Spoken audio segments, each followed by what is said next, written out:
But all right. So we got it all queued up here, guys. Everybody ready to go? Yep. Get this started? All right, here we go. In 3, 2, 1, press play now. They're coming to get you, Barbara. When there's no more room in hell.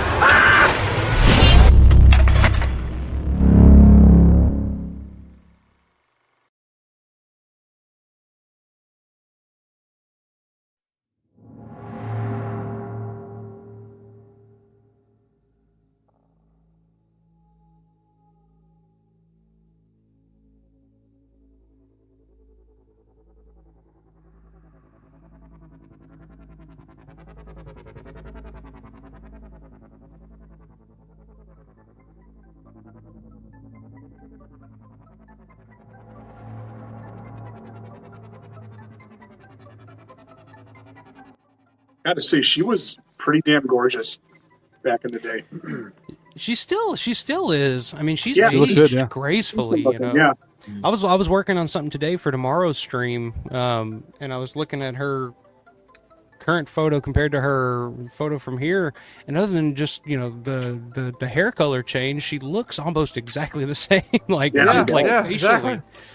By the way, I love you can see the cutout areas before they go through. They tried their best, but you can still see all the hands are going to pop. Yeah. They tried to camouflage it, but yeah, you can. And then the whole wall moves, of course, as well. So. Yeah. But it's a dream, Synth, so... It is. It is. You get a pass. You got to even in a dream, my cinder block wall won't move. I like the story she said how one of the takes, her husband was one of the hands and he was grabbing her breasts. Mm-hmm. Yeah.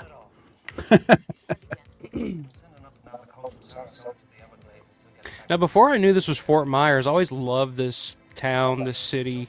Because Wait, did we start? Did we start? Yeah. Where are we We're at? in Fort Myers now. Yeah. They're in the helicopter talking. Okay. Sit down, John.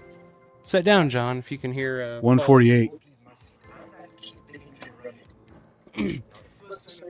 But this downtown area somewhere and down everything there, somewhere down there, you can see a car moving too.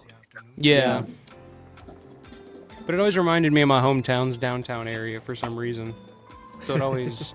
It's like when I first saw this, like it got me really excited because I was like, "Oh, this looks like home." Like I know, it looks like just the tower and the power lines and stuff, and it's the broad daylight. I don't know. You don't see stuff like that a lot in horror films, like a city in broad daylight. Yeah. Is this the only movie he's known as Anthony DeLeo? I think so. Yeah. Because he goes by Tim Tim. and Tony Anthony DeLeo. I was like. Confusing. Yeah, and Fort Myers still looks just like this pretty much too. I mean, the area where they get out of the helicopter is different, but most of the downtown still looks just like this. Yeah, minus the matte painting, of course. That has changed somewhat. Yeah, and of course Howard Sherman would be credited as Sherman Howard later yeah, stuff. Exactly. I don't know why. He was also Sherman Howard in Miami Vice and some other stuff. And Quantum Leap, he was in that. And Star Trek. He was in Lethal Weapon 2 as well. Who was he in Star Trek? Really? He was in an episode where the alien kid he wants to defect. Or they want to have him defect and he won't. He's part of their culture. A human living with the alien culture. So it's not a great episode. Good matte painting. Pulsing drums. Yeah. Yeah. Behind them is a rec center on the left. That's not there anymore. That was there's a really good picture of it in Lee Carr's book. Mm. Yeah, you can kind of see that building that's got like the arch. Yeah. With the glass on it. Yeah, that's gone. Yeah, that whole backdrop there looks complete. And there's like a median now, right? Mm-hmm. Going down that. You guys know what one of the posters is, right? That's on that. What now?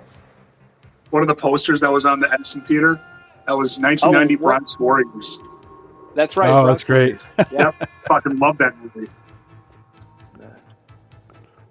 Mm. Also, The 2020 pissed Texas gator. Gladiators is a classic. Yeah. That's bullshit, yeah. Now, this is supposed to be Tom Savini's face that got messed up, right? And they used it for this guy. He had No, cast of his own I face. think so. That was the I don't story. know.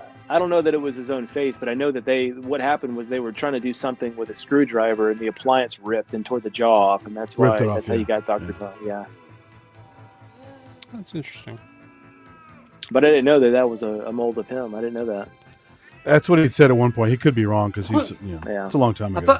thought he said it was his body, his shoulders that were cast. That Not may his have head, been- but Oh. just the shoulders. Oh, could be, yeah. Well, Yeah, in the end, it was supposed to be like a guy with a shotgun blast Yeah, across his neck. Mm. I like the gator. You can see he's got a bloody nose because they dropped it, and he's bleeding. Yeah. Duct tape around it. Poor Gator. Yeah, I know, it poor sucks. guy. Poor Gator. They're He saying said shot in South Park. Galen won't be there. Got her to sign my day one sheet already. Okay, so there we go. There's no Galen, no Scotty, no Ken this year. Damn. Now, if you haven't seen it, South Park did a parody of this called Spare Change. Instead of Yeah. zombies, there were homeless people. Fucking Yeah. hilarious. Yeah. Yeah. God. So if And you're I not, I if you've not remember seen when it, that look for it. aired too. I remember when that Yeah. aired too, and that shot popped up. I was like, "Oh my Yeah. god, it's a Day of the Dead reference." Yeah. Then later had That's what Dr. it's like Logan. when I drive and- around San yeah. Francisco. It's just Yeah. like that.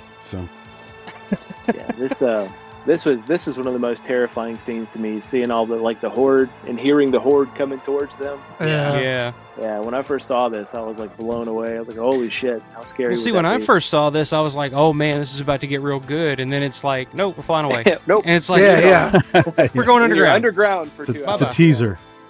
Yeah. That's a good question, Chrono. It's actually, they were talking about this on Dead Pit the other night when they had Don May and Felcher on there. Is there a 4K coming for Day? I heard there may be some license. It's not so much a license issue as that nobody can find the original camera negative for Day of the Dead. It's still lost. There was a rumor there for a while that it had been found, but apparently that rumor was not true, and nobody knows where it's at still. So as of right now, no, nobody's doing a 4K of Day anytime soon. Why does everything get lost? I don't know. Just over time, you gotta That's think what a like lot back in. against. People think back in the day it was like, oh, nobody saw like 4K or anything coming, so they were just like, we don't need this shit anymore. You know? Yeah. It's like all the stuff that was lost in the editing.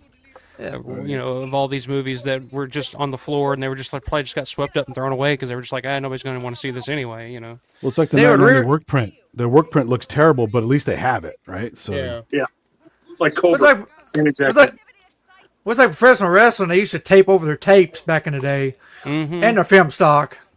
yeah. Yeah, a lot of TV Yeah. stations used to do that with a lot of things back in the day.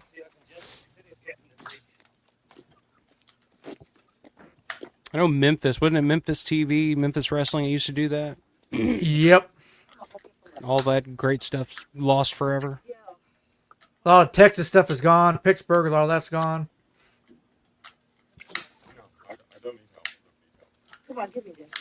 Skinny White says, wait, am I crazy? But do all three in the original trilogy begin with a woman waking up from sleep? Didn't Barbara mention waking up from a nap while Johnny drove in Night of the Living Dead? I don't think so. I don't remember.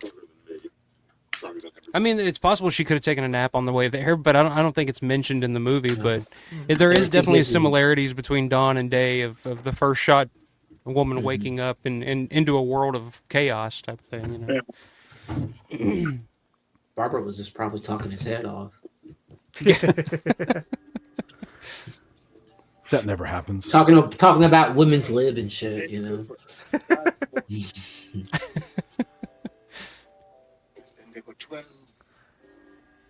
Number 12. It's like a mosquito next treatment day, facility day or after something. Yeah. I haven't been over there. I was thinking about hopping the fence this year. I don't know. I might just get my drone over there. I know Larry's done it, but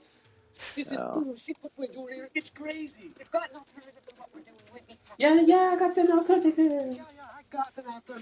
Right.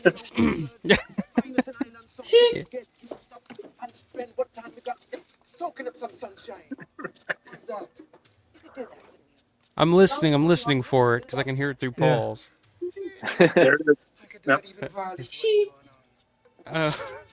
They cleaned up on that one. That's the first thing I noticed when I got my media VHS of Day of the Dead. I noticed that line in particular right off the bat.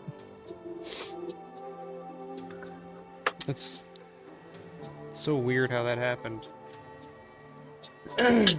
It's not even like a TV version. It's just a stupid edit. Yeah. Which luckily they did clean that up, and it is corrected in the Scream Factory Blu-ray that came out. Yeah. I think they did it for the Anchor Bay Blu-ray as well. I think they did clean it up for that at least. Because the Anchor Bay Blu-ray is the same as this one, the DVD. I love that siren Larry, sound for the elevator. It's the same as they use in the Thing when they had the big blowout in the Thing complex. There's some 3 movie posters on the theater where UFDC distributed movies. So there you go. That's a fun fact. 100 miles each way. Interesting. Jump in here, soldier. Gotta bring in 2 more dumb punks. Let's go. Brett's saying Romero's films were one of my inspirations to get my pilot's license back in the day. I love Romero's awesome aerial photography in so many of his films. Yeah, that's a good point. Like Romero's use of helicopters and stuff in all these films, definitely like anytime I see a helicopter flying wherever, like it immediately, like that's what I think of is, you know, Flyboy or Day of the Dead, or even the helicopter in Night of the Living Dead. And that was like one of the earliest uses of a helicopter in a movie, I think. Yep. Joe Zito said that's why he did it Friday 13th Part 4 because of George. At the beginning, he had the helicopter flying away. Yeah.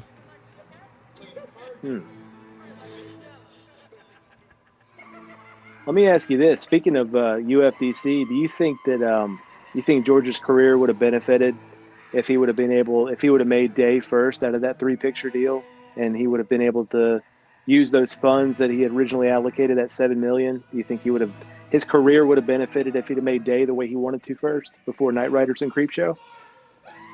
Well, at what point did he sit down and actually write Day though? Did he have it written in 1980? At the beginning, did he write it later? Kind of depends on when he wrote it. Yeah, there was an early version of Day of the Dead that he had written, and it was just called Zombies Are Coming or something like that. It was the name of it, just like an early title but it was called The Zombies Are Coming, and it was pretty much right after dawn, I think, when he had that written. But I just don't think George really was interested in doing another zombie movie right away. I mean, that was kind of his. Yeah, he wasn't. But would it have benefited his career? Probably, because I mean, if he would have done a sequel almost immediately after Dawn of the Dead, I mean, after the success of Dawn of the Dead, I mean, I think that it would have. Yeah, but since Gornick said they probably had limited funds for the 3-picture deal, the Night Riders and Creepshow may have suffered, unfortunately. Well, right, but that's what everybody wanted. Everybody wanted the next, the sequel to Dawn, and by the time that Day had come out, so much time had passed. Yeah. I feel like, if he would have been able to make his original vision with that $7 million, I think his career would have went in a different direction. To be fair, I have the original Day script. I didn't really like some of the ideas that were taken out.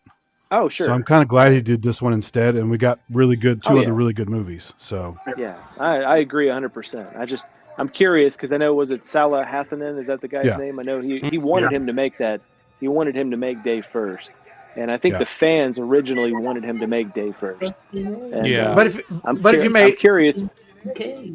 If he would have made Day first, Salah might have changed his mind though. If he'd have made Day first, Salah could have said, "You know what? Screw it." It's possible. Yeah, I mean, there's no telling. That's why. Yeah. Means you're a caveman, asshole. You're a fucking throwback. There it is. You've been spending too much a good time point. underground. It is a good point, Ed. Like, let's say Day had come out and he did Day first, and Day had come out and wasn't a success. Yeah. But if I guess it was way more expensive, it'd be bad. So yeah, they had a contract, so I would think that they would still have to honor that contract, and George would still have 2 more films. The but lawyers I think are good about that shit. You got to watch out. Well, yeah. But if nothing else, the leash would be shorter, and the budgets would be smaller, and it would just be more, Well, three picture deal, what was the finances of those 3 films?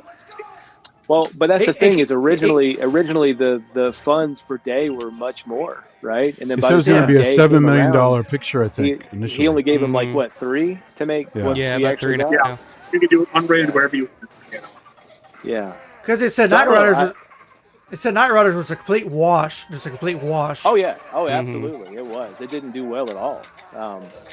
But I've thought about that a lot over the last couple of years and just wondered what could have been. I know sometimes you do those what could have been videos, and it's got me thinking like what could have happened.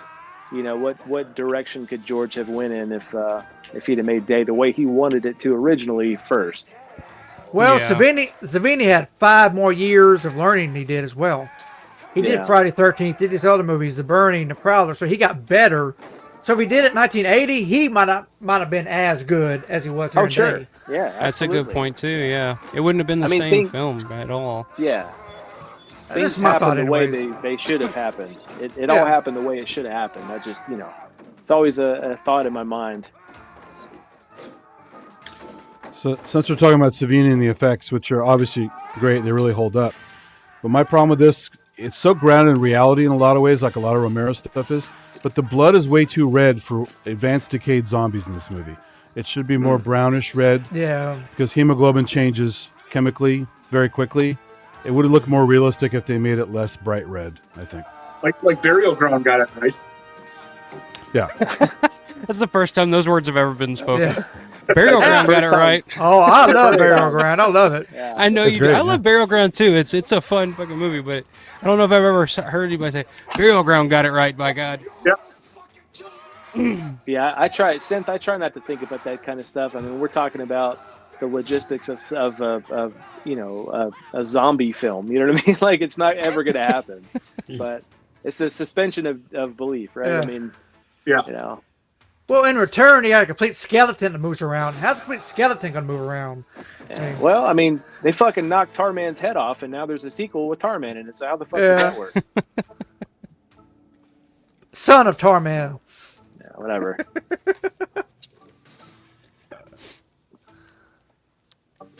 Yeah, Larry saying Synth is trying to ruin the movie. No, I'm just. It's a little bit of nitpicking because his movies are grounded in reality, and it really sells it if you push it a bit. That's it. I'm still a huge fan. I'm not saying that anything's bad. Right. Nicotero would agree. He was pre-med, so. Well, it's like, how could a zombie drool? They're not producing any kind of liquids. How could they drool? Exactly. Yeah.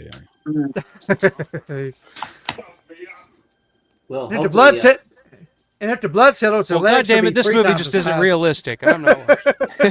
No, compared to most zombie movies, it is I more want my realistic. zombie That's the movies thing. realistic. Damn it. Yeah. It is more realistic than most. That's the thing.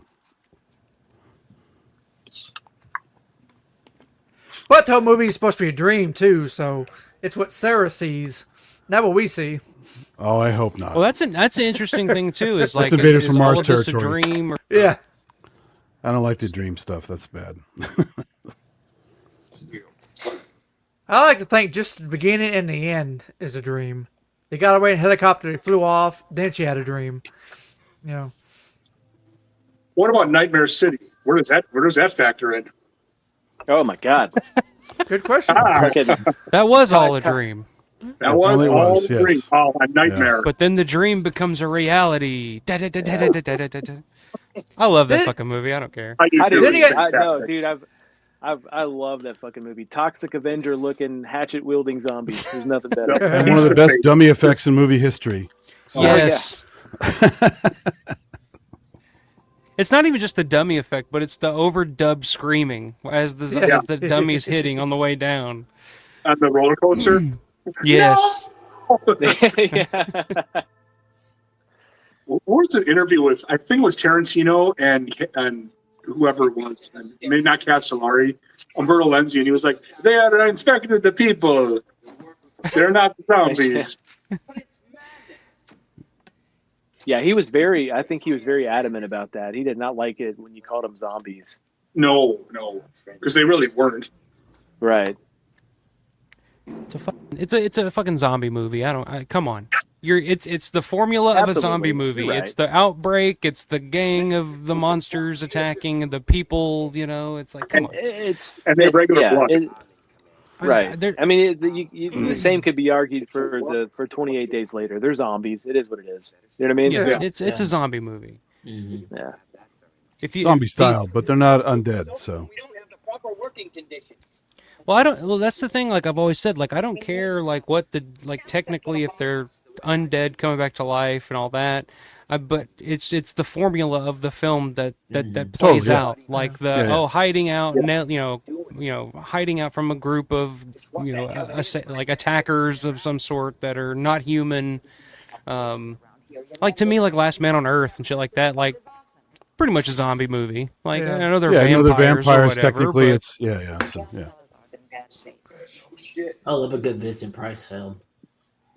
I've been pulled off active duty for a while until we can evaluate his condition. Can't spare him. He's over the edge.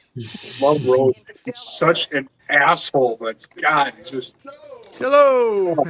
yeah. Someone should really cosplay Captain Rhodes. I would be surprised if somebody's not cosplaying as Captain Rhodes this year. Honestly, I had a coworker that looked just like him. Just right. This guy could have been his brother or his twin. I think it was 2021. Somebody cosplayed Gary Clark. He looked really similar to him. Oh too. yeah, Awesome. I remember that. If you don't get Rhodes' hair just right, then don't even try. Yeah, absolutely. It's all in the hair. I can do Rhodes. Just like Michael with you, it's all the mustache. Don't ever shave that. Right. That is Tom The Selleck power's status in the right there. stash. The power's Yep. in the stash. I'm not kidding. learned. Well, like Ron Jeremy. I go Tom Selleck. Well, I was thinking. Well, when, Magnum TA. I forgot. I think it was Will sent me this Iron City shirt. It's like a Hawaiian shirt with like Iron City on it. It's got like the Hawaiian stuff on it. Oh, yeah. And I feel like That's if awesome. I wore that, I would look like Jim Bafko in Knight Riders. Like, give me another beer, Helen. She called me. God, a he's such slob. an asshole in that film. It's funny, Bafko's so good at playing assholes in those movies, but he's like apparently like one of the nicest, like most like well-read guys you could meet. He's written books on acting and like. Well, that because he's a true actor, you will play reprobates because that's the role, right? So Yeah. Frankenstein is in his laboratory. Where else? Now, I first saw this when I was 8 years old. The only jump scare I had in this movie is when Howard Sherman Bub first pops up here. Mm-hmm.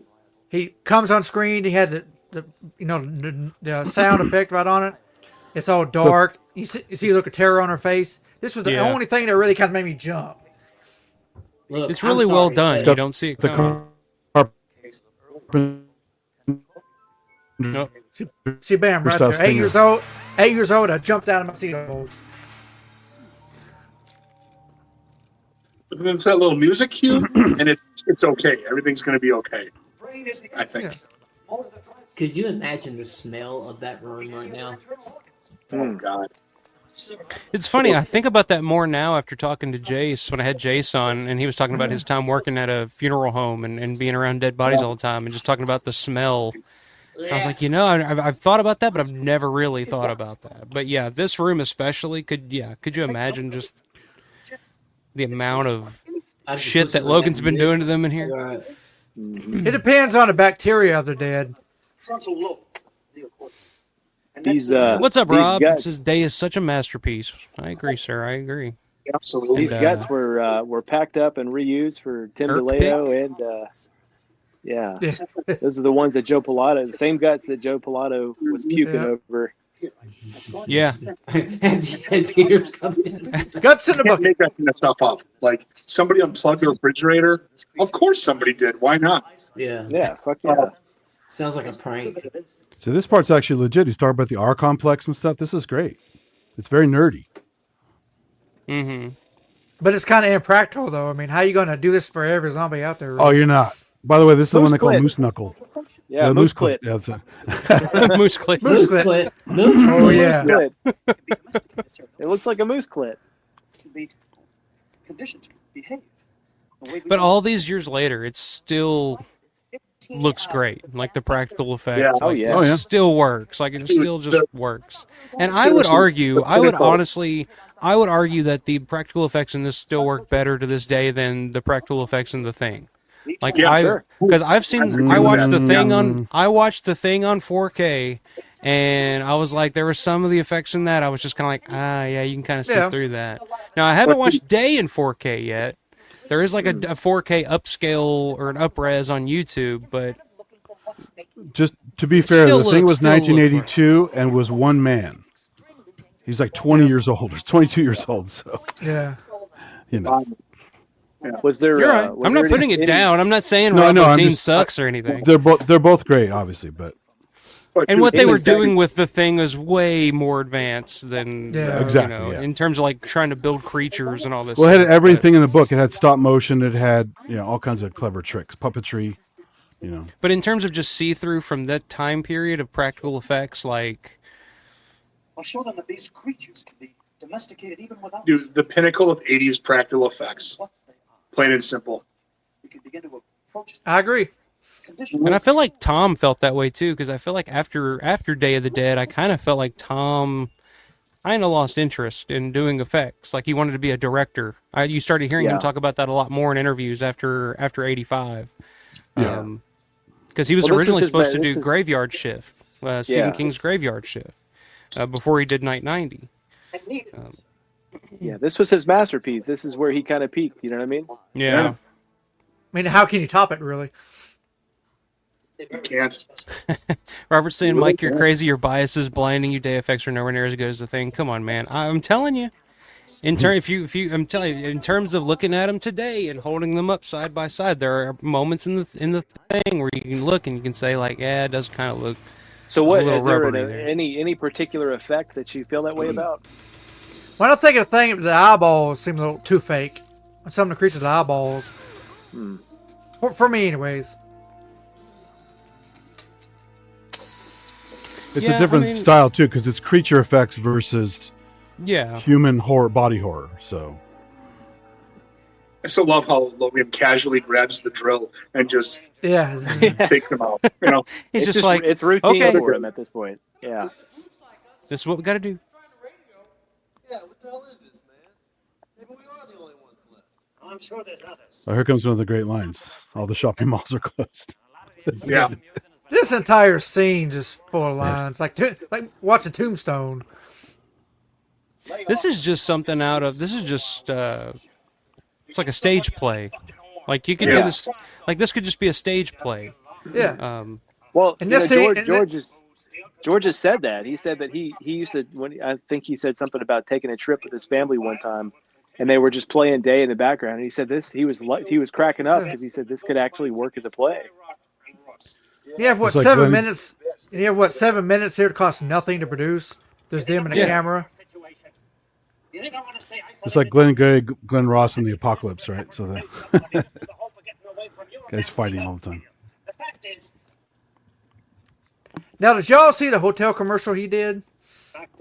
Yeah. Yeah. The towels are scratchy. The towels are scratchy. Yeah, Jarlath is still acting in a lot of different things these days. Speaking He's of in Greg. something here recently. Yeah. So, is there any word on the Day of the Dead Part 2 or whatever? No, I don't think so. I think that's cooked, man. Night of the Living Dead 2 or whatever. Yeah, I don't think they yeah. pulled the plug. No, it was Day of the Dead. You know, it had Well, they did a Day of the Dead too, and it's not the Contagion one, not the Contagion one. No. I love that movie. It was Bloodlines is so good. it was Night of the Living Dead 2, but it had the cast from Day of the Dead. It was all the same people. And no, they couldn't get the money together to make it. Equation's a lot of fancy terms that don't mean a thing. I want to know if you're doing something that's going to help us out of this deep shit we're in. or if you're all just in there jerking each other off. Hey, she's got an honest God. The way they deliver the profanity in this is so brutal and just like in your face. Like they mean it, Oh yeah. Oh, I man. would definitely say that I am more Rickles than anyone else out of the Oh, yeah, absolutely. Bro. You Yeah, are. that's a good question. We'll go around. Like, if you could identify, which character do you identify with? Like, if you were in this cave as one of these characters, who would you say that you were? We'll start. Go ahead, Matt. You go first. I would probably be John. I'd be ready to get the fuck out of there as soon as possible, and I wouldn't be willing to help anybody. I would be like, all right, I'm sticking to myself. This is a waste of time. I'm ready to get the fuck out of here. So yeah, that's probably who I would be. Okay, so you're heading out and just saying, fuck it, let's not even try to solve this issue. Let's just live it up while we can. I agree. Motherfucker, I'm ready to soak up some sunshine. That's what I want to do. I'm not getting stuck in a cave. You know what I mean? Get some babies, right? No. Make some babies. Get some babies. Get some babies. That's the worst. Yeah. That's one of the weirdest pickup lines I've ever heard in a movie. Yeah. Come on, Sarah. Me and you, we go to an island and get some babies. Exactly. Hey, it worked. It worked. We'll see if we can get a video of him saying that or something. Hey, the only female left in the world. Come with me and let's make some fucking babies. Right? Yeah. It's all for for the good of the world. Nothing. That's it. There's the glorious Smith & Wesson Model 629. I love those things. 44 caliber. What about you, Ed? Who are you in the cave? I'll probably be Steel. Just making jokes, doing whatever. You think you could wrangle the zombies though? Y'all remember too that only 3 of these people fucking live. Y'all remember that? Yeah, that's true. So if I was Rickles, I'd have made it out. I'm definitely fucking Rickles. I'm yeah, for sure. Okay. What about you, Paul? Who are you? I hate to say it, I don't know, but I've got to be Rhodes. This is fucking stupid. Yeah, Paul, he's in charge. Rhodes is one of the biggest assholes of all time. Yeah, you're like one of the nicest guys ever. I love him, and he's really right. Let's just get the fuck out of here. He doesn't give a shit about these experiments. Yeah. And now it's just like, yeah, he was right the whole time, But where the fuck are you gonna go? Where are you gonna go? Yeah. To the island. That's the point. Where are they gonna go in Dawn of the Dead? Exactly, right? They're just gonna fly away. They're going to Canada, remember? But I gotta relate to Rhodes because of my job and stuff and the assholes that I deal with. I hate to say it, develop kind of a Rhodes mentality. Just dealing with bullshit and what do you do? I don't know. I don't talk down to people. I'm not a supervisor or anything, but I don't know. It's just I do get that mentality sometimes where sure I need to call people on their bullshit. So I gotta be Rhodes, and he's just and I love Joe Pilato. So rest in peace, brother. Yeah, R.I.P. Sense. Yep. I know Sarah told me. I'm sorry I couldn't break away yesterday. Who are you, Sent? Oh, sorry. Technically, we're all a little bit of these characters, right? This is like that Pixar movie with all the characters in your head. We're actually a little bit of all these characters at some time, right? Yeah, I know that. So I would, as a science nerd, I would be probably Sarah for a while and then say, this is nonsense. Nothing's working. Forget about it. I'd be a little bit more like, I'd be angry. So I'd probably be like Rhodes for a while. And then I would end up being like Flyboy to number 2 and the other guy. Drinking, having fun. Let's get the hell out of here and McDermott. get some babies. Get some babies. Got the books and records. The other military guys are fun, but I wouldn't emulate them. So. Well, I would just be McDermott because I'm just gonna do what I can do against the good fight against dry rot and rust, and just fuck it. There you go. And to get drink the pain away. Drink the pain away. Yeah, it's like brandy. It's good for the heart. Yeah. That's right. Yeah. and you got plenty of radios to play with as well. That's right. There you go. Plenty of technology. You know what? I'm changing my answer. I'm going Michael here. I'm going to be him. I'm going to work on radios and drink. That's what I'm going to do. There you go.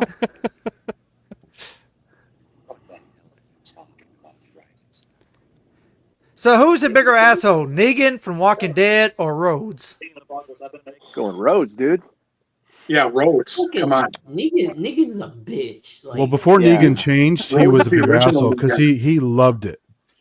He loved it. He lived it. He would never. He wasn't just doing authoritarian stuff. Yeah. He was a real sociopath, psychopath. I was talking with somebody about that. My last actual job I had. They never seen this movie before, and they could not believe somebody's worse than Negan. I'm like, check this movie out. Literally blow somebody's brains out. I mean, Hey, come on. Look Rhodes has the better hair. Let's just come on. that was Superman. That was Superman curl. Yeah. Well, Plus, to me, Rhodes has I the think- Napoleon syndrome, right? He's a little guy. He's angry. he's a short so dude. he's a. Well, I think there's something more. I think there's something more frightening about Rhodes too, because he's desperate. Negan wasn't desperate. You know what I mean? Negan had the world by the balls. Yeah. He had an army. He had everything he wanted. Rhodes is fucking desperate and he's scared, and that's what Also, makes how him do you know scared. Major Cooper isn't dead because That's of what Rhodes? makes him This whole time he was terrifying. pining for control. He may have gotten him killed. Yeah. Yeah, you wonder about old Major Cooper. You wonder whatever. No, and the thing about Negan also had somewhat of like morals, I guess, whereas Rhodes was just no. Oh yeah, he was nothing. he was irredeemable. That's the thing. Yeah. Is Rhodes is irredeemable. Negan had some weird arc where now he's kind of a good guy or some shit. I don't know. I Right? stopped watching that shit a long time ago. I did Dead too, City. Yeah, we remember the episode. He bashed Glenn's Doesn't- brain to. Doesn't Well, two Rhodes characters. look like Rhodes looks like a young Elvis in this? Yeah. Yes. So one thing I never got, Logan is studying these guys, right? But he keeps not telling them what kind of updates, what kind of progress he's making. Why didn't I take Rhodes down to the lab and say, here's the R complex, here's what the brain's doing, here's what I'm doing. Show them something. Free salad, man. I think he Logan's doesn't- just lost. Logan's lost his mind at this Well, point. Like, and he's not really trying to prove anything to anybody other than to himself. Like, he's trying. He's just obsessed with this concept, and he really like him just walking in and sitting down and just being completely dismissive of Rhodes and everything that's going on there. It's just his way of saying like, I don't give a shit what you guys do. Like, this is what I'm working on. This is all I care about. Like, Right. you know. Well, like he says, though, he could have talked them silly. Yeah. And plus, Because you know Rhodes isn't listening at this point. Like, these guys Exactly. are just That's- sick and that's- tired, you know. They're Well, just ready to get the fuck out of there. That's what I I was think going to Rhodes- say. Is Well, that's the thing. When Rhodes has pretty much already made his mind up anyway. You know what I mean? He's Yeah. not listening to anything anybody has to say. No. But he does think that Logan has some bit of hope for the future and to get him out of this deep shit they're in, you know? Yeah. Give him a little sparkle of something, you know. At least try.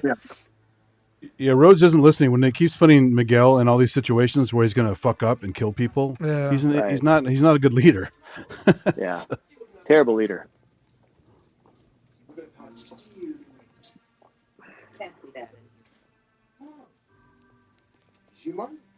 Nothing about great this line. movie too is.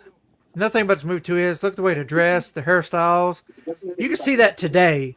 Yeah. You can see somebody dressed like that today. It helps the movie not age. You don't Oh, yeah. see cars. You don't see computers. You don't see. Nothing really dates this movie so bad. Yeah, there's nothing dated about this film. Although that's almost a It looks members kinda only jacket, timeless. isn't it? Isn't it? I think so. There's somebody out there with that jacket on right now somewhere. Yeah. Oh, That's yeah. a very good point too, Ed. That Paul, is get kind of to I work, think the man. one thing that's I guess one of the things that like as time has gone on, Day is more appreciated more and more because you can't really date it to something like a specific time period quite like you can like Dawn. You know, Dawn looks like the 70s, like it looks Yeah. like Oh, that yeah. time period, every bit of it, which is why we love it. But like Day is just almost timeless in the way that it looks. The medical lab is the only Makes thing it that dates awesome. it. Yeah, Everything else that's a is good pretty thing. timeless. Good point. Yeah. Yeah. Well, even then, they did not have proper equipment, so you could say either way as far as that goes. Why it It was looks so military, bad. though. It was cutting edge military stuff, right? Well, I don't know. They kind of say later on that did not have the proper working conditions, proper chemical agents, things like that. I bet he was So, stuck I with don't the old radio because the modern ones failed and the old ones were more tried and true. Yeah, good old ham radio. Like a really basic radio you could just fix easily. And Yeah.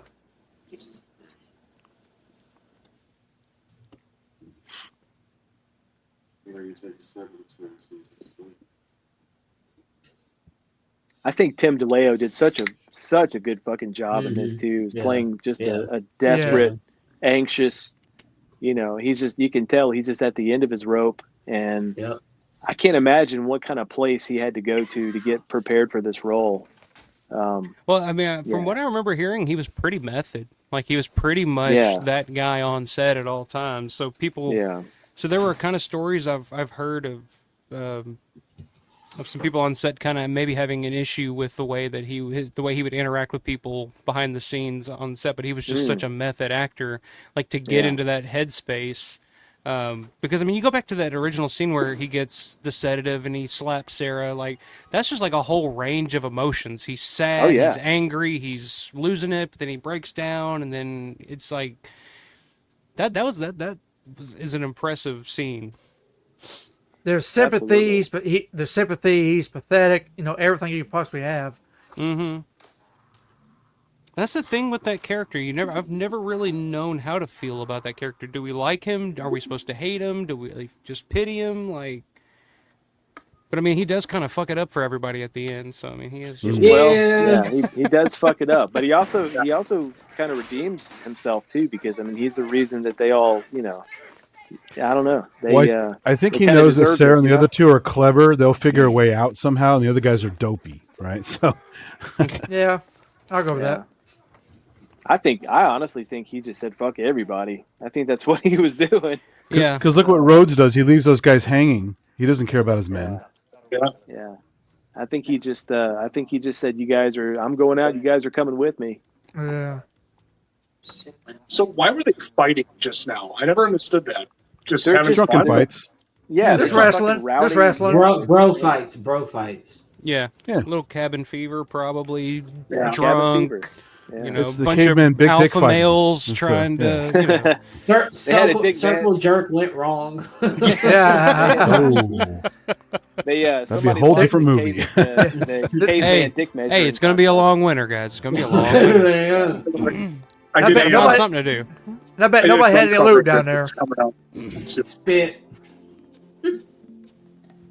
All the stuff they had down there in that cave, I'm sure they could find some somewhere. Motor oil. Yeah. Oh yeah, something. I did a drum cover of this. It's I'll upload it maybe in a couple weeks or something.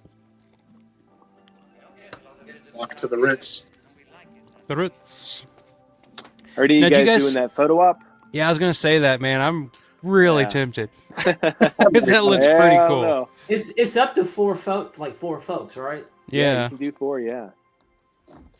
Hey, if y'all want to go in on it, we could do that. That one and the one with all the four main zombies from each 4 films. Yeah. Something like that. They just showed the one pretty for cool photo Land of the Dead. Yeah. Which that to me, I just looked like they're just going to do it out behind the mall somewhere. Yeah, that's what it looks like. I think that's what it is. It's like some sort of like power unit behind the building or something. Yeah, with a fence. Here you go. Here's our backdrop. Yeah, it works, I guess. I've got a pro photo op with everybody from dawn and day, but I don't have anybody from night. So I thought about throwing in on that one. A night one would be a good one too, because like I think what we said last week, it's like, who knows? This could be the last time that we get all them together in the second. Because I mean, Jesus Christ! John just mentioned, I think it was yesterday on Facebook, that Walton Cook, dude from the Crazies and the guy who wrote The Amusement Park, had just passed away a couple weeks ago. I was like, shit, we were just talking about him, you know? Oh wow! Yeah. Tom's moving. Yeah. But did he ever see the movie? The guy who wrote it, did he ever get to see it?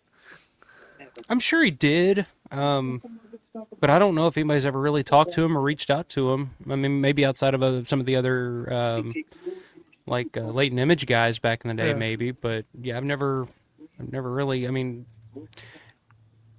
nobody really outside of John, I think, has really ever taken the time to kind of track him down to figure out who exactly he was. You know, I had no idea that he was the guy in the Crazies that says, "You ain't taking me no place." Like that's, I was just like, oh, I didn't know that was him. Neither one of you. You know, it's funny about the whole mine thing and the guys breathing in all the stuff and coughing up black junk and getting sick and all that. If you look at some of the behind-the-scenes photos, some of the camera guys and stuff had masks on. I guess they didn't give them out to all the actors to wear in between scenes or something. So Yeah. Well, I know Lori has joked about how, she wondered how, years later, how many people would have respiratory problems. And yeah, she had asthma because of it. Yeah. That sucks. Yeah. I would still love to get down there, though. I know. There's some way. Yeah. I think it's just all about who you know. All about who you know, I think. Yeah, it could be. I know Let's when just put in there and talk I about. told. Go ahead. I was just gonna say, I know when I talked to Lee Carr, he said that you can see like into the mines. There's like a place, like when you go to Wampum, if you go around the back, there's a gate or something where you can actually see inside the mines. But I don't know. I've never like without a guide or anything. I don't think I'd want to go up there and even risk it. Yeah. I was close to it on my little jaunt last year, but I ran out of time. So yeah, I've never been up there because I just know there's no getting in there. Just want to see the outside of it, I mean, I went to this TV station where they shot the stuff, and all I could see was the outside. So. Yeah. Which, Paul, you've been inside the news station, haven't you? Yeah, that was fucking awesome. I did that 3 years ago. Yeah. When I first went in. I was in the main area where they filmed the whole, news station with David Early and David Crawford. And it's changed a lot, but you could tell it's some stuff it was there. And then the area where the control room, I don't know if it was the same area, but man, just being in that building was fucking awesome. And the guy who led me around, it was awesome. It felt like an episode of Mr. Rogers, the way they were explaining stuff to me and talking. It was really personable. So it was weird. The outside didn't look that big. It was almost like a Flintstone house where it looked so big in the movie, but the outside looked very small. Yeah, it's so tiny. Did you have to call and get an appointment, or how did that work out? Paul froze. I think, did we lose Paul? Yeah. Will, I didn't mean to interrupt you earlier. What were you saying? I have short-term memory. Yeah, me too. If I don't talk about it right now, I'll forget about it. You were saying something about this scene. Oh, I was gonna say we could always try to go hey, we were interested in storing our camper here. Can we take a look around your facility? I thought about that. Anybody get a camper we can take? Yeah, they'd probably sniff that shit out, dude. I'm serious. Yeah. I've heard stories. They see a gang of guys walking up in Day of the Dead t-shirts saying, "Oh." I seen in Clerks. I don't appreciate your ruse. Yeah. Well, like I said before, find the security team, bring them donuts or pizza, and you will get in wherever you want to go. Yeah. Well, I tried that with Monroeville security, and that shit did not work. Yeah. Well, here's the problem with this place, Red. It doesn't have Monroeville's government record storage, so it's got to be pretty damn secure. So. Oh yeah. Yeah, they've got some form of security to keep it locked down. But. Yeah. Hey, you can always get a job there, I guess. Yeah, try. Good, yeah. One year I went on my birthday, and I was like, it's my birthday. Do you think I can move there for a month, get a job, and then quit? Yeah. So. Yeah. Well, I was thinking about doing something similar to that this year for the Al Levitsky house in Martin, where they had the chase around in the middle with because I've seen that house on the outside, and it looks so cool, and I just want to see the inside. I want to just go up to the door, and maybe somebody will answer the door and just be like, "Hey, can I slip you a 50 if I can just kind of look around?" Well, I just love the architecture of that house, Let's go to the Martin house and just knock on the door, because probably the same chick still lives there. She'd be like, "Oh yeah, I remember you guys from last year." Yeah. Well, for sure. Which one? Not the Booba house. The house that Martin chases. Yeah, I know, but I know, but remember we drove by the Booba house and that lady was sitting out front. And... Yeah, she looked like a real friendly person. Yeah. She was staring at us like, "What the fuck are y'all looking at?" She probably would have took $20. Probably $20. Maybe. Probably. Yeah. There's one callback missing in Land of the Dead. When he went out, they should have got cans of beef treats and brought it back. Yeah. That'd been a great callback. Now, beef treats were supposed to be human food or dog food you were trying to feed them? I think it's supposed to be military surplus stuff. Yeah. Yeah.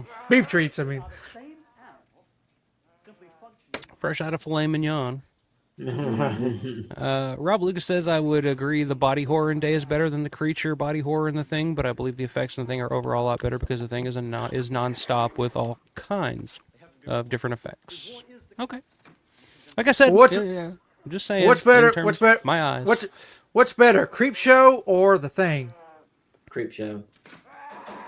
Like the effects wise, or just as movies? The entire effects of both movies. You go Creep Show or The Thing? I don't know. The Thing is like a perfect movie. I love The Thing. So the score, the visuals, the acting, the scenery.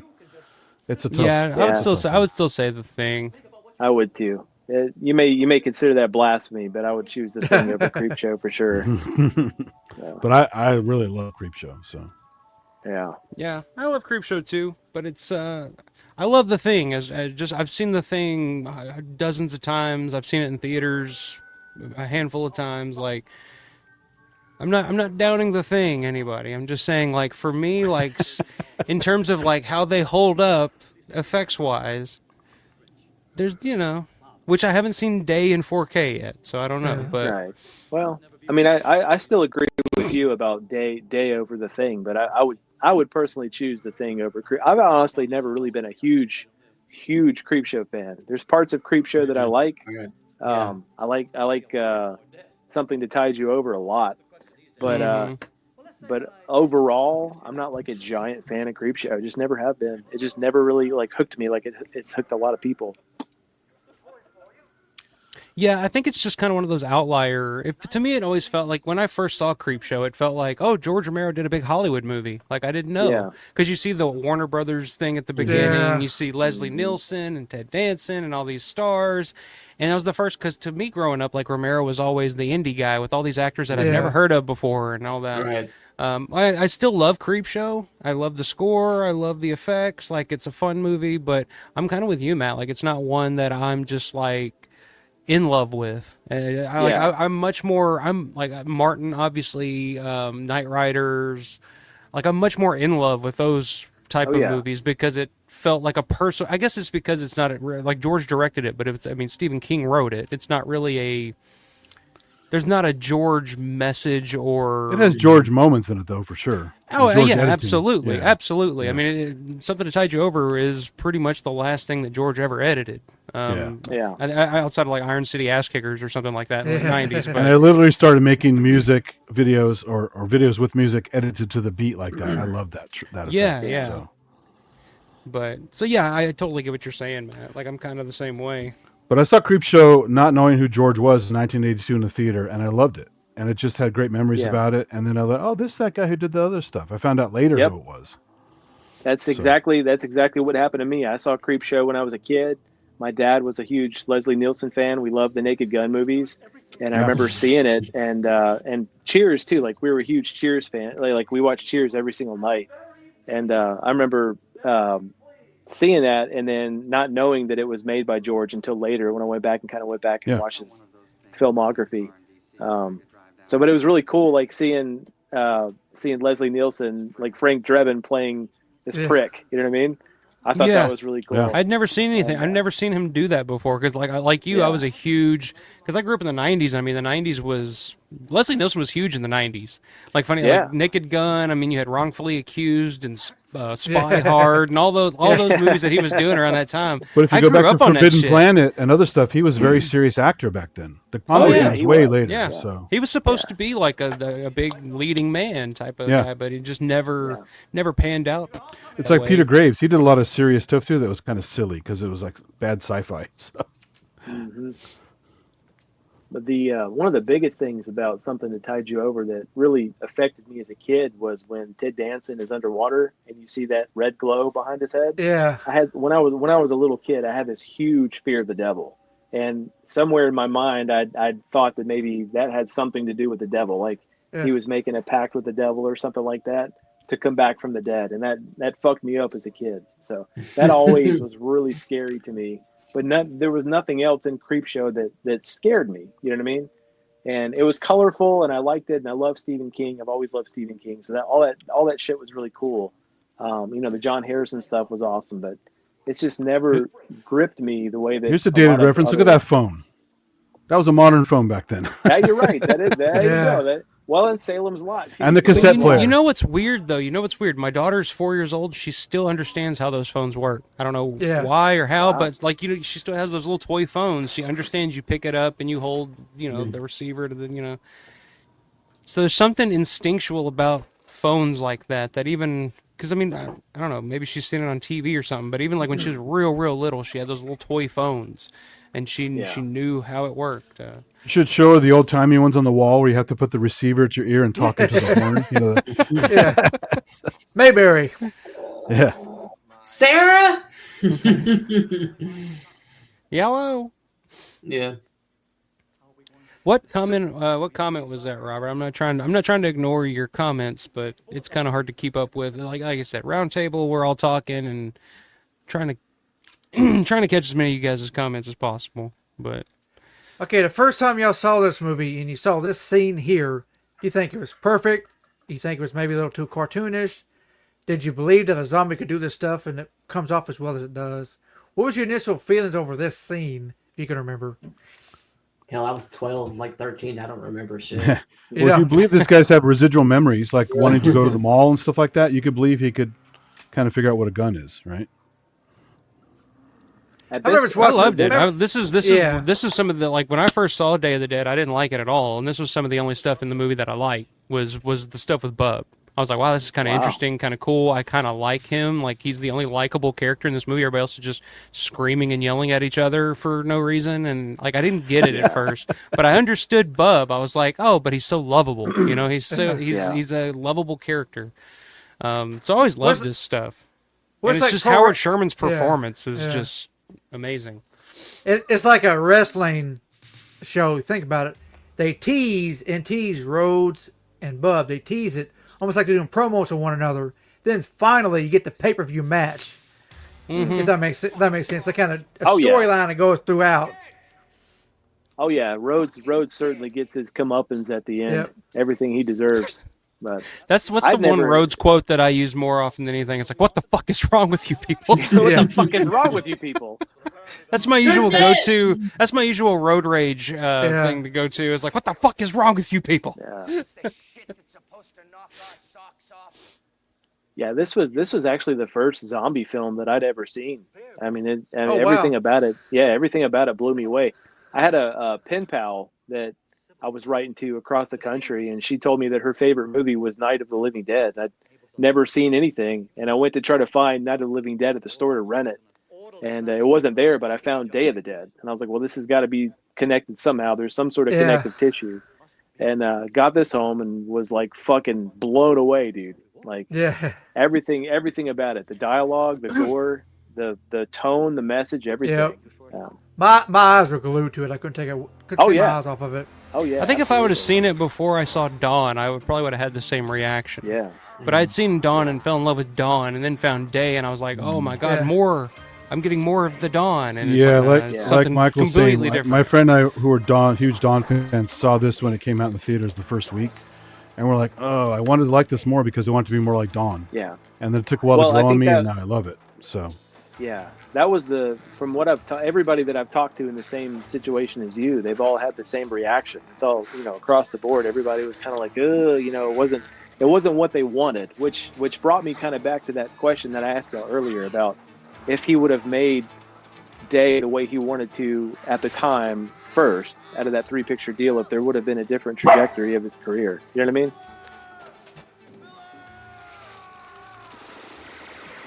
Yeah, I don't know. I mean, it's an interesting. I don't know if George would have been as into it as he would have been, like, because George loves Day. I mean, Day of the Dead is his favorite of his zombie films. Always was. Perfect bite. Yeah, for sure. Mm-hmm. I don't think Savini could have done that in 1980. Maybe not, but no. Well, see, like one of my earliest memories of of any horror movie ever was Day of the Dead.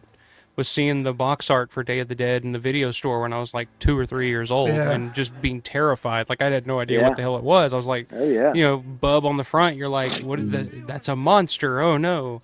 Well, one of the innovations he had in this, and Nicotero talks about a lot, is the gut strings. They rolled out the liquid latex and made these gut strings. So when you pull, you get all that tendon ligament action. It's awesome. Yeah, what did they call that? It's like strings of guts or strings something. Didn't they call it like string cheese or something like that? That's a joke. I forgot, but it was like a special technique they had a he name came up for with. it. Yeah. Hey, did y'all ever see this movie on WWF before? Do I know? You ever seen this movie on WWF before, the wrestling before? Uh-uh. Oh, and Paul Bear's goes into the video store. And he picks up Day of the Dead, holds it to the camera. Yeah. This is one of my favorites. The Day of the Dead.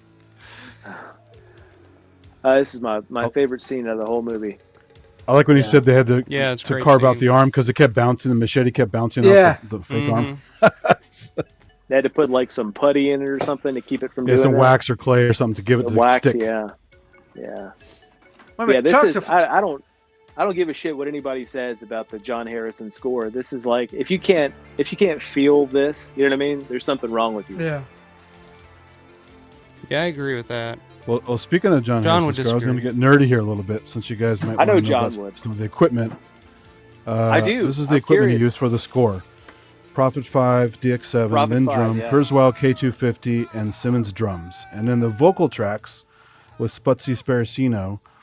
They had Fender Rhodes, Chroma, emulator, Fairlight samplers, but they mentioned a Korg T3. Korg T3 didn't come out for 4 years, so I don't know why that's in the liner notes. But anyway, that's the nerdy gear moment there. So maybe Harrison invented it. Yeah. Whenever I hear the score, I kind of think back the Police. You're doing a lot of very very synth Police and Caribbean music. Maybe that's where John got some inspiration from. I don't know. Be a great question to ask him sometime. Yeah, it'd been great if he'd been at a Living Dead weekend this year. Yeah, no kidding. But Robert was asking, I guess the comment he was saying earlier, my thought was there's a handful of great effects in Day, the rest are very Dawn-like and not that great. Well, I respectfully disagree with you, Robert. I would too. Yeah. Well, of course, I forgot there's guitar in this too. There's a guitar solo guy they hired for the guitar parts too. So during the big zombie invasion. I know when they were pretty much when they were editing or whatever, they John Harrison was pretty much scoring it as they edited it. Like they were just tossing it to him. And he was just going ahead with the Prophet 5 and creating the score right away. Because George was editing on like the 4th or 5th floor of 247, and then they would run it down, and John was on the first floor, I think, and he would score it. And I think he did during Creepshow also. He was doing like dailies and handing it to him little by little with the music. So. And that really gives you like total freedom to come up with your own themes and stuff like that. Yeah. And it's funny, Creepshow, of course, George wanted to use all library music again. But Harrison's score was so good that George was just like, all right, let's use it. And it's funny to get George to say, all right, let's not use library tracks. That was a big accomplishment. But there is plenty of good library stuff in it. It's nice. I like the library tracks in there. But it's used kind of the same way. What's up, John? Popping in late to say hi. Was that a party? Well, hey, no worries, man. Party hardy. Absolutely. Hell yeah. John's we'll be partying next week, my man. Yeah, John. So do y'all think that would have worked? Sir cutting an arm off? Do you any chance that could have worked?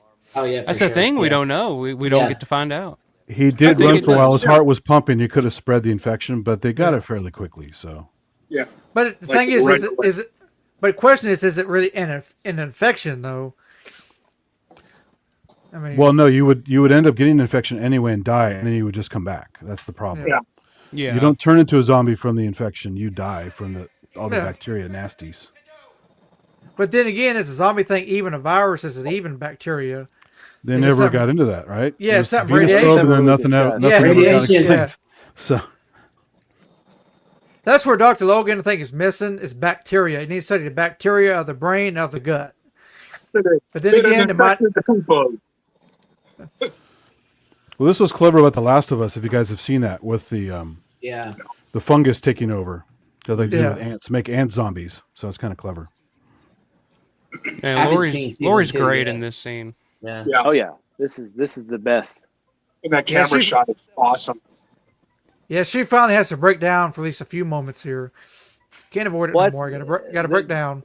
Right. She's an that's older the thing. woman. She's been through so much. She's been so strong all the way up to this Right. point, and then it's like Yeah. she's had enough. Like Yeah. she's had enough. She's been the glue holding it all together this whole time, and then she finally just has that moment where she fucking breaks and falls into John's arms. And then she's like, "We can make some babies." I like how you think. Well, but what it does more than anything, Reach around. and Doing the reach around. I like the cut of your What jib. what it does more than anything, and one of the reasons why I love this film so much is because it shows this humanity. You know what I mean? That's so fucking real.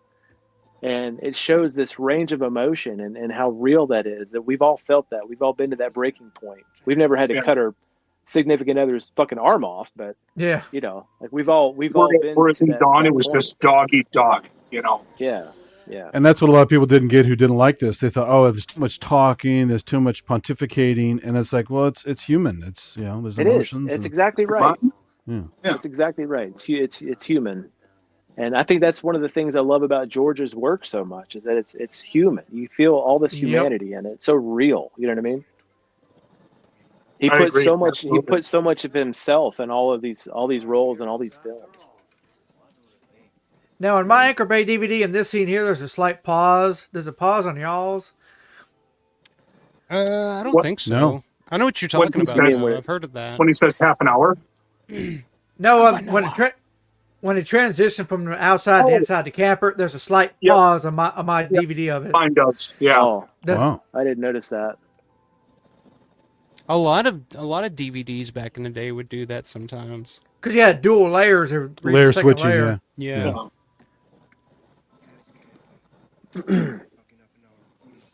But I got the Divimax 2003 version, whatever it was. Irk Pick says Roger lasted a good while in Dawn. Couple days. But they didn't sever a limb on that one, though. They just kind of treated him and pretty much put him in hospice care, made him as comfortable as possible while he waited out his his last day. Yeah, he had morphine. He wouldn't fit in anything. Robert says, this is nothing anyone has known or anyone has ever seen. This is hell on earth. This is pure hell on earth. Quoting the great 90 Tony Todd quote there. What a great monologue. That's one of my favorite monologues ever.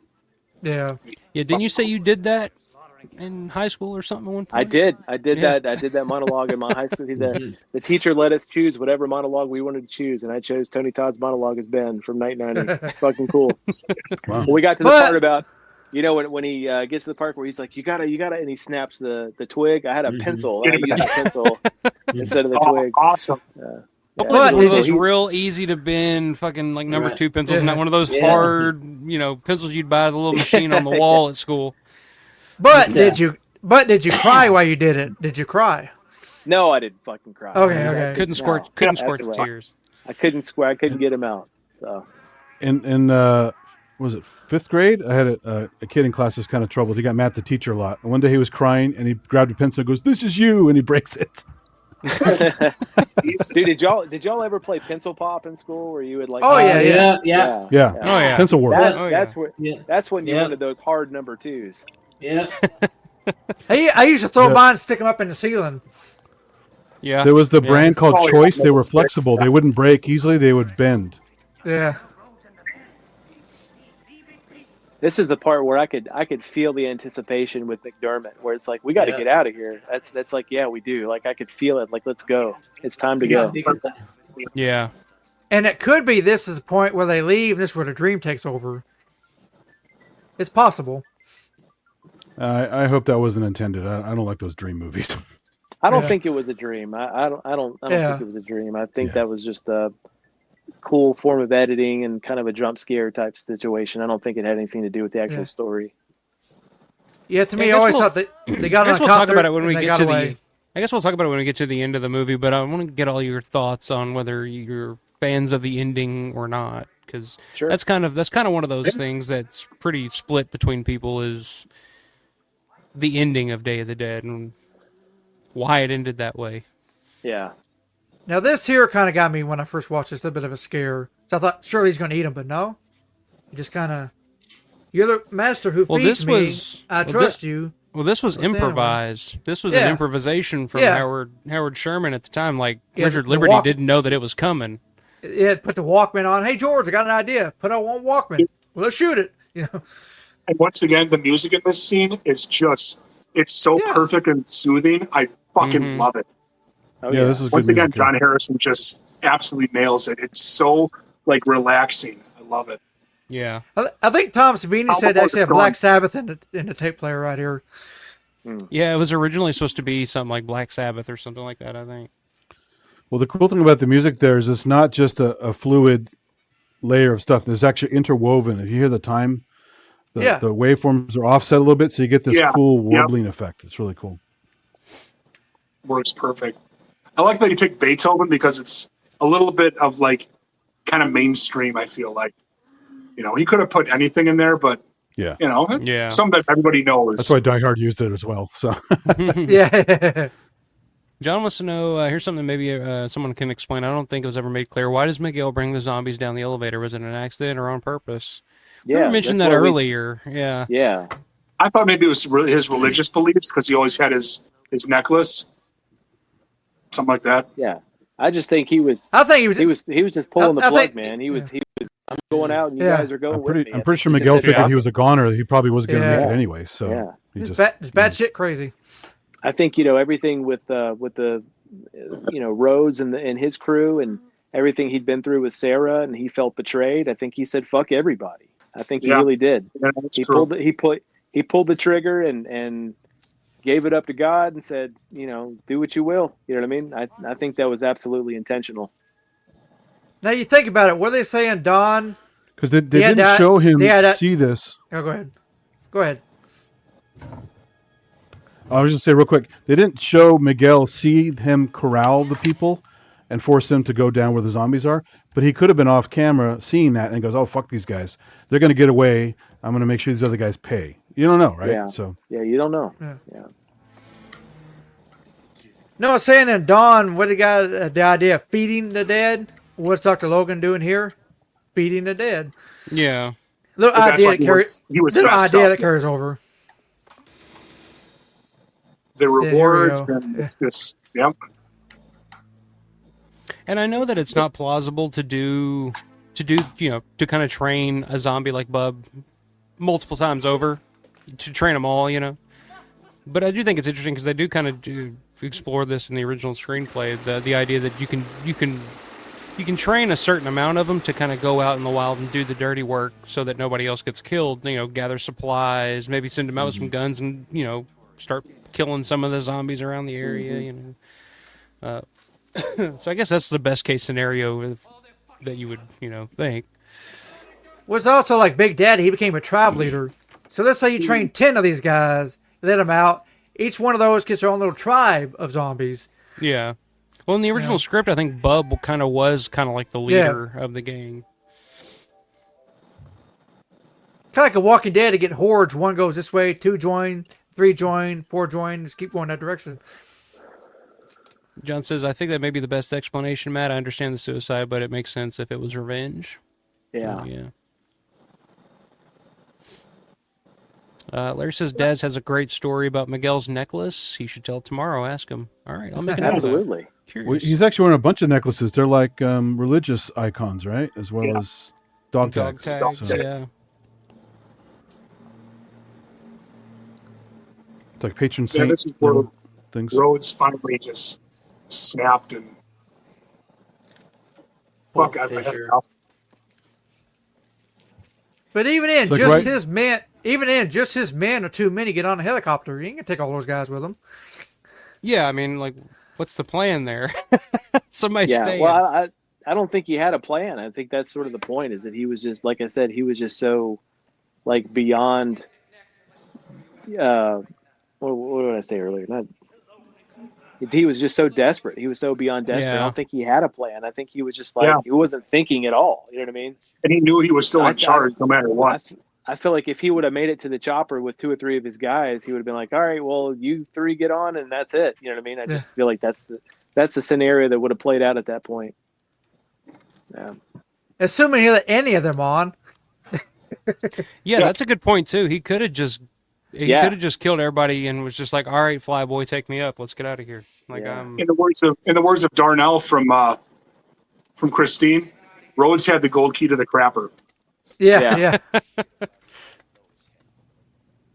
Yeah, this scene always broke my heart too, because I feel like John Amplis, it goes back to the humanity that we talked about. John Amplis did such a good job playing Fisher. Yeah. And we had just seen that moment where he and Sarah started kind of lightening up and laughing together, and then all of a sudden he gets fucking smoked. Yeah. So here's a what if. What if Steele was tired of Rhodes' BS and he shoots him right there instead? I mean, Steele has enough of it, takes the gun out, shoots I don't Rhodes. think he's strong enough. He's more of a clown kind of character. Right. Yeah, and Steele's a follower. He's not a leader. Yeah. Someone else would shoot Steele then. Torres or Rickles would shoot Steele. Yeah. They'd be like a domino effect. One shoots one, that guy gets shot. One shoots the other one shoots the other one. Like Reservoir Dogs. Exactly. Yeah. That would be the perfect ending for this movie, a Reservoir Dog style ending where they all just end up killing each other. Fucking smoke each other. Zombies don't even get into the cave. They just all fucking up. That'd be the most. I bet that'd be the most Romero ending. It'd be like, the zombies don't even do us in the end. It's all we just end up killing each other and But then again, you don't exactly see Steve Buscemi die on camera. You hear gunfire, but you don't actually see him die. That's true. That's true. Actually, so who's the Steve Buscemi of this group? Steve Buscemi of this group, gotta be Nicotero, I guess. But he died. Yeah, Nicotero. Steve Buscemi didn't die. I'm gonna say McDermott. I don't know. I feel like exactly. I would say McDermott too. I feel like Buscemi could have played McDermott. Yeah. They got the same eyes. Yeah, they do. But he's always kind of hung under the radar and kind of slipped by, and he gets away at the end. You know, I feel like he's always kind of like, this is fucked up. We need to get out of here. You know. Well, they're doing a Young Guns 3 right now, and they're saying, those characters, you don't see them die on camera. That's why Billy's still alive and Chavez is still alive. You don't see them actually die.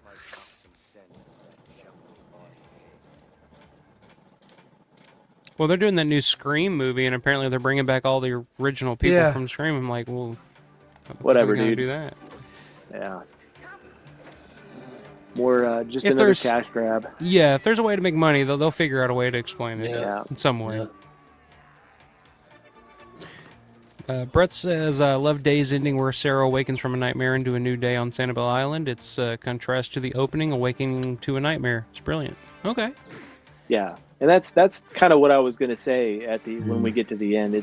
There's so much hope in it. So it's such a hopeful kind of upending. And I really, after the mood of a film that this was and the tone and how fucking dark and angry this whole thing was, that light at the end, that's one of the things I love so much about this film. But still, it's kind of like with Dawn. It's, and what is it? An unknown future, ambiguous, right? And like I love you don't that. know what's you don't know what's happening. Like you said, I love that too. With Day, it's very hopeful, and definitely a happy ending for sure. Yeah. It would be kind of neat for them to wake up with Galen and Kim. Yeah. Nightmare City. Yeah. It's like it was all a dream. And the bub is loose. Yeah, Bub in this film, he always reminded me of a puppy dog. Yeah. Yeah. Yeah. Just like a real timid, shy kind of puppy dog, just kind of like strolling around. Just curious. Yeah, Didn't just really, curious, sniffing at like, shit. Yeah. What is this? Now, I remember this part of the film would always creep me out, it being dark with zombies, because you can't see shit. Now, this is sort of creep show-ish if you think about it. So you got the red pallets behind them in certain shots. Yeah. Yeah. Which is a good thing, I think. It's like a scare house sequence. Yeah. Yeah. Which George was never really happy with this sequence. He never thought it worked all that well. Oh, it looks awesome. I mean, the shovel. Where part's did you amazing. hear about that? About him not liking it? What did he not like about it? I think it was just one of the commentary. I think he just didn't feel like he had enough time and the money to really make it as scary as he was wanting it. Because I mean, he kind of did want to make it like a scare around every corner type of thing, and he just never really thought that it worked quite the way. I didn't really like the hero shot coming up where they're all shooting with the weird camera angle. That was not. I fucking love that shit, dude. I love that shit. See, that is so creep show right there. It's like from another movie. Yeah. It's like. Yeah. Which is fine. And you got the I can blues and the understand that, red, and you know. It's like My room is really dark. This is crazy. And the issue that I always had that I had with that before it came out, before this version on DVD, actually, was that it was so dark on VHS you couldn't hardly see what the hell was going on. In that, but that made it scenes. scarier to me. I don't know. That made it scarier. It was grittier. You know what I mean? Yeah.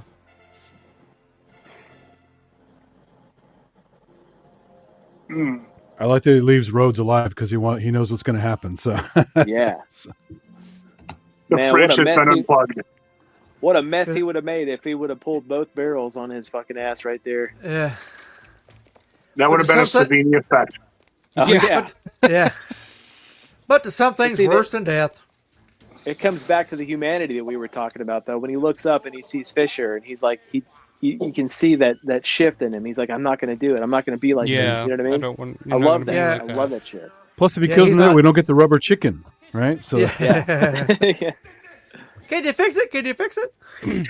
Skinny White has a good point. It says, most disagreeable or stubborn person is always right. Cooper had it right in night, Fran had it right in dawn, and Rhodes had it right in day. Do you guys agree with that? But did Cooper really have it right? I don't know. What do you guys think? Cooper? I think he did. I think he had the right idea. Yeah. Between him and Ben, only because he had to protect his daughter. If he didn't have his daughter down there, it wasn't right. But we've talked about that. What happens when they get to the basement and Karen comes back to life? You know what I mean? Yeah. That's true. Reanimates. Quick on the draw. Yeah. But in the moment, I think he didn't realize that was going to happen. So he was doing what was best for his child and his family. Right. And I'm not staying up here and making all this noise that Ben's making and drawing everybody to the house. Like, we were fine down here in the basement before these two idiots showed up. Why are we fucking with them now? Like, why did we even come up here? Right. I'm with them. I'm totally down with them. I'm not trying to be fucking brave. I'm not trying to get gas or anything. I'm just going to wait it out and see what the hell happens because there's too much on the line here. There is no right or wrong answer. It's all blind luck. Absolutely. Yeah. So what they should have done, they should have went to the basement. They should have let the zombies horde inside the house, and then there is basement doors in the original night that they could have just flung open and just headed on out. Were there doors to from the outside? Yeah. Yep. There were. Oh, that's right. He goes by it in the beginning, right? Yep. When they first get to the house. Yeah. She's running by it. Yep. Right there. The zombie walks by it too. Yeah. Yep. Isn't that Chef Brockett right there? Yeah. Chef Brockett, yeah. No, Chef Brockett's later. Chef Brockett's in the scene where he's got a chef's hat just got killed. I thought he was later in the scene where he's got the hat walking around right by Steele. Maybe. I don't know. And here they come. Oh, here's a funny one I here. think you're right, Paul. So mailbox 22 here, right? Yeah. Yep. Watch in a few minutes. How does mailbox 22 enter underground? Yeah. Oh yeah. Well, it's not just that. It's a female. Completely different person. Yeah. Well, no, that, but also it's not. It comes out of the corral, which it couldn't possibly do, right? Right. They were They were twins on the same team. Hey, there you go. That's as good of an explanation as any. Yeah, it's just an error. It's okay. It's just, I only noticed recently, to be honest. So I just Is mailbox 22 going to be there this year? Yeah. Oh yeah. He's always there. Be there, Tomaso is, how do you say his last name? Tomaso. Michael Tomaso. I think. Yeah. The coolest guy you'll ever meet too. So cool. Robert says Bub killed a man. He was not a puppy dog. He was puppy dog light. Come on, man. He was like a puppy dog. Hey, every puppy's got to grow up, right? Puppy, Yeah, hey man, both puppies break bite there. too. Yeah, Puppies just got ask. sharp teeth too, man. Just ask Ed. Yeah, Ed knows all about that shit. Pups will grow up too. Steven says, I wonder how Sarah splits her personal time with Johnny McDermott, flip a coin, or rock, paper, scissors. However, you can get some babies. Exactly. Mocha. She likes a double team. Poor Sarah. She's gonna have about 12 kids. Yeah. Getting to that island was just the beginning of the work. Yeah. Poor Sarah. I just love this scene here when Rose gets on the golf cart and just floors it and it like just barely moves. He just fucking stomps the gas. And it's like, You expect it's like feet don't fail me now. It's like you expect to hear that, but it's just like it's just a Well, it's like why didn't they just shoot him? They could run up and shot him. Look at speed he's going. They could run right up and shot him. Yeah. Yeah, I was gonna say they could just catch up with him. Yeah, they could probably run faster than that, but whatever. Yeah, look at him go. But I guess again, I guess you could run him over. yeah. I guess. 22. Yeah. Here's the best scene of the whole movie, in my opinion. Larry says the guy that eats steel is director Thomas Brown, directed the 25th anniversary Night of the Living Dead documentary. Okay. Yeah, there's a who was the guy that you pointed out, Paul, that was in fucking The Wedding Singer, where the fat guy is like love stinks. Yeah, he's got the fishing rod. It's coming up. I never knew that until you posted about that. He's a Pittsburgh Love comedian. stinks. Love stinks. Love stinks. Or you could end up like me and fatty and sideburns over here. The mutants at table 9. Yeah. Hey, this movie was made in '85. Wedding Singer takes place in '85. That's true. Connects all around on it. Adam Sandler needs to do a zombie movie. That'd be fantastic. He's got a cigar in his mouth, and I'm pretty sure he's holding a fishing rod. Yeah, yeah. He has like a towel or something over his shoulder too, don't he? I think somebody else. He's a big guy. Yeah, I think so. Here he comes. I think. He's wearing like a blue like leisure suit. Is that him right there? No. Well, that was a close shot. Oh, yeah, Here's right second- there. Yeah, that there was he is. him.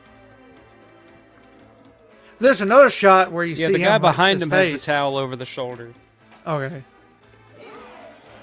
Oh. So And how awesome. are his legs still kicking when his head's pulled off? Your nerves still shooting. Nick Patero's controlling his head with the hand there. Yeah. That's Nick Patero's hand. Yeah, that one really messed me up when I was a kid. Hearing those vocal cords stretch like that. Oh my god, this fucked me up, dude. Wow. Fucked me up. Holy shit! The one that Holy gets me shit. is Rickles here in a second with the eyelid up the Yeah. forehead. Really? Oh, man. Yeah. That one more than any other thing in this movie. Like when I saw that, like still like it's just like because I'm Yeah. really like squeamish when it comes to eyes. Like I can't wear contacts or anything. I can't do that.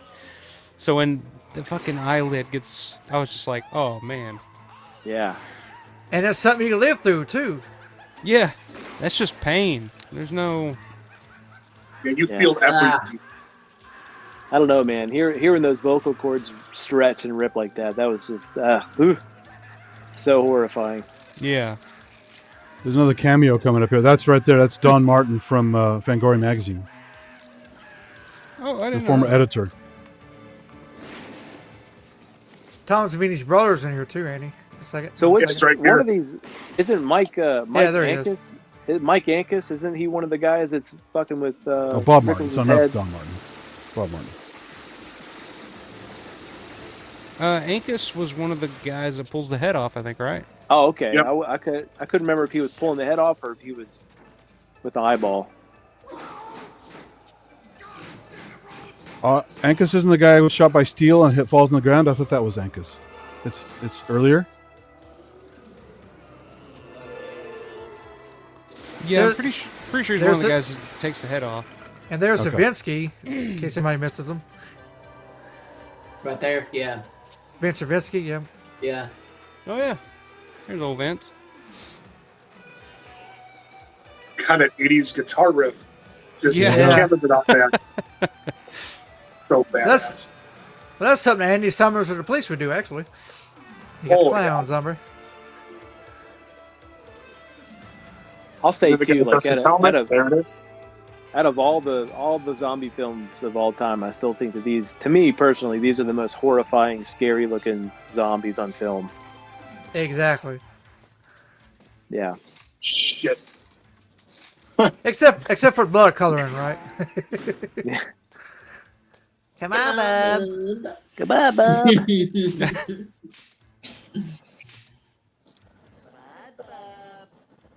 Now, how are there zombies in that room, I wonder? There's weird doors and stuff. Yeah. It's like it's like the house from Martin. There's all these weird doors. Yeah. Well, they're like cockroaches, I know, you know. Any looking crevice they'll get into. Yeah. We needed a map scene where Rhodes is showing somebody a map of the place. Yeah. I know Gary Clark said this wasn't his original death. He wanted to be a Catholic, and George let him, I guess, do the sign of the cross before he blew his head off or something like that. Yeah. Yeah, I wanted to have some redeeming moment at the end. Yeah. Yeah, like a redemption. Ask for forgiveness. Which you gotta admit, if they're coming after you, why not? It's a great shot and a great effect. I love how he sold the shot of the body dropping. Right, he didn't just go gently down. Right. Yeah, he fucking dropped. Very violent. Hey. Here's a tribute to Chuck Norris.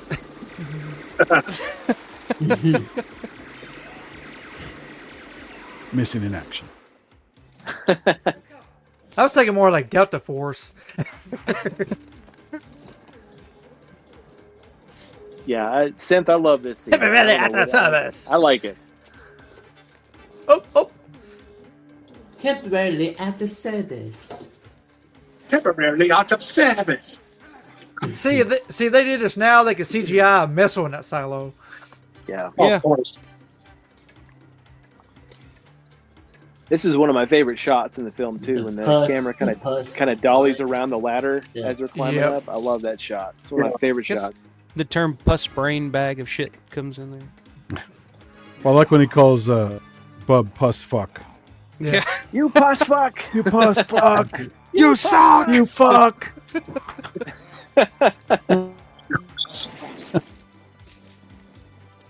Come on, Johnny. To the promised land. That was an ad lib, right? Wasn't puss fucking ad lib? Oh, probably. I don't I'm know. sure.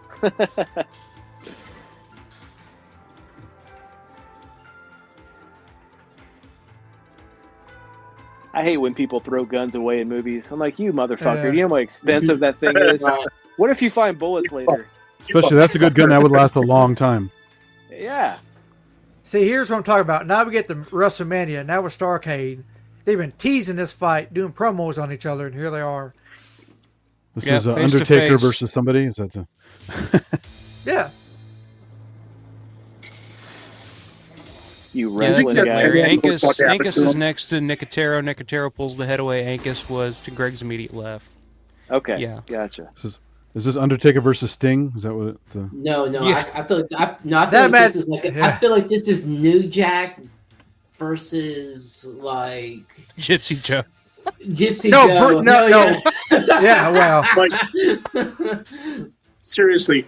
You got some Gypsy Joe stories, don't you, Will? I have some Gypsy Joe stories, trust me. Did you ever see New Jack throw Vic Grimes off that cage? Yeah. Yeah. That's what I was thinking of. By the way, Undertaker versus Sting was the latest Western reference I could make. I don't follow wrestling anymore. So. What's the line where New Jack, where he tases Vic Grimes up there on that scaffold, and Vic Grimes like, I can't feel my legs, and New Jack's like, motherfucker, you won't need to. You need them. Yeah.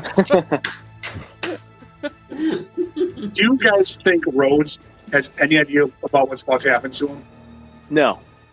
I think he's he's gone here. He's gone. Yeah. He's completely panicked, and he's just trying I to mean, save you would his think he own knows ass. where that door goes to, but in this moment he's panicking, so he's. Yeah. Well, he's shot. His worst fear has come to reality. Well, he's gonna bleed. He's gonna bleed to death anyways. Yeah. I mean, because that is fear. That is absolutely fear in his face. Oh yeah. Yeah, he's completely panicked, and he's just trying to save his ass like he has been the whole fucking movie. All right, everybody, we gotta do it. We gotta do it.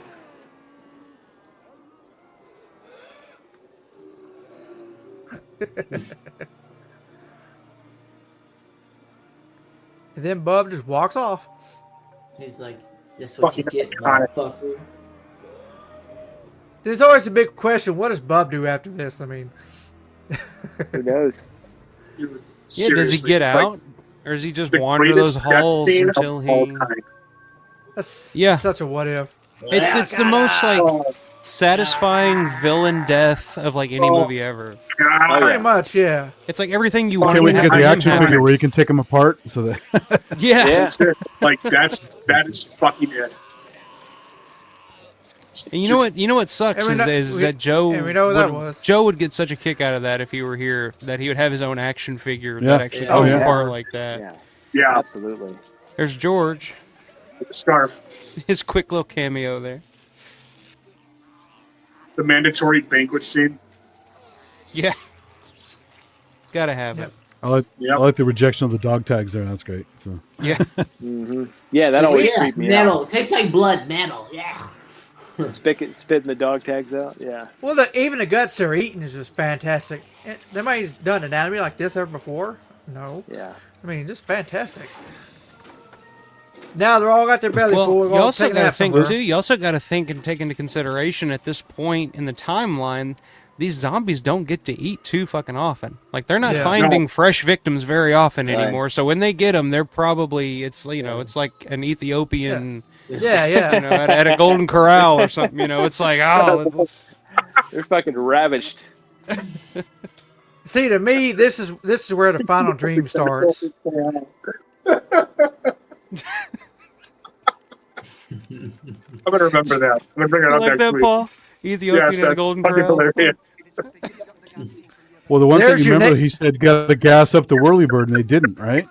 Yeah, yeah. Well, we don't Maybe. know that they didn't, right? You just came You up don't. with your next T-shirt. I hope you know that.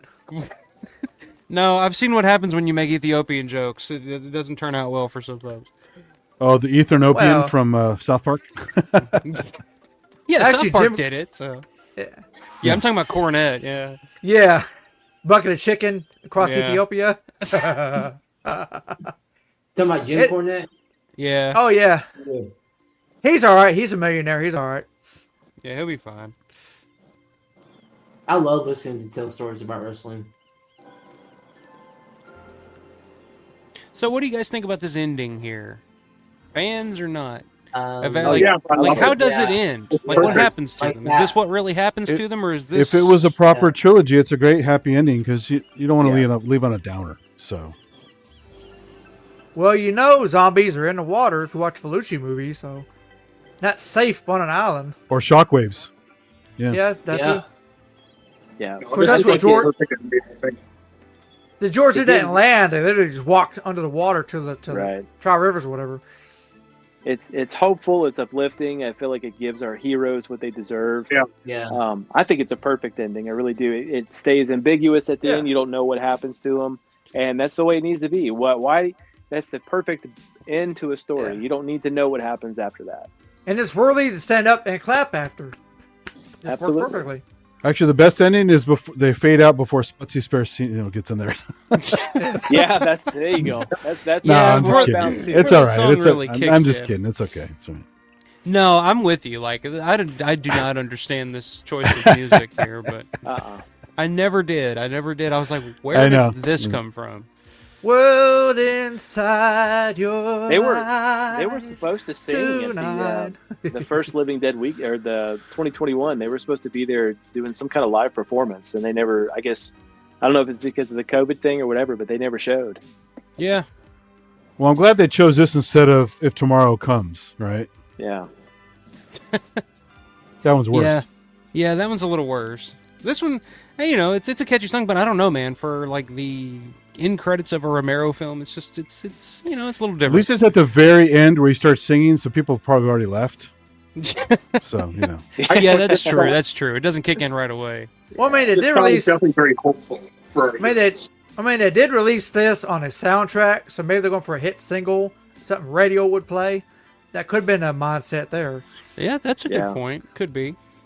Maybe it was something requested by Saturn Records, I guess, was the record company that put out the. Saturn. Didn't they do a soundtrack, then a single of just this song? Didn't they do that? Yeah, this one and what's another one that they did? The Dead Walk went on a B-side. Mm-hmm. Brett says Rhodes also failed at training his men on taking careful aim. They all did a spray and pray when they panicked. A few men with M16s and good marksmanship could have survived the zombie horde. Okay. Yeah. Well, I don't think Rhodes was really was training them. I think at that point, I don't think they were really reverting back. Like, to me, like, the soldiers in this movie are not soldiers. Like, they're not really reverting to their... they're not depending on their training. And it's just like, hey, we were soldiers, now we're just crazy motherfuckers stuck down here with a uniform and then the right to carry these big machine guns. Yeah, there's nothing soldierish about them, really. Right, there's nothing tactical about their mission. They're just pretty much just fucking sitting around. You know what I mean? Yeah. So... Plus, how many rounds did they have on their person at that time? How many magazines did they have? Yeah. That's a good question. The last few guys didn't get a chance to even load them. They panicked and didn't even use their magazines. Not enough to blow the piss out of them.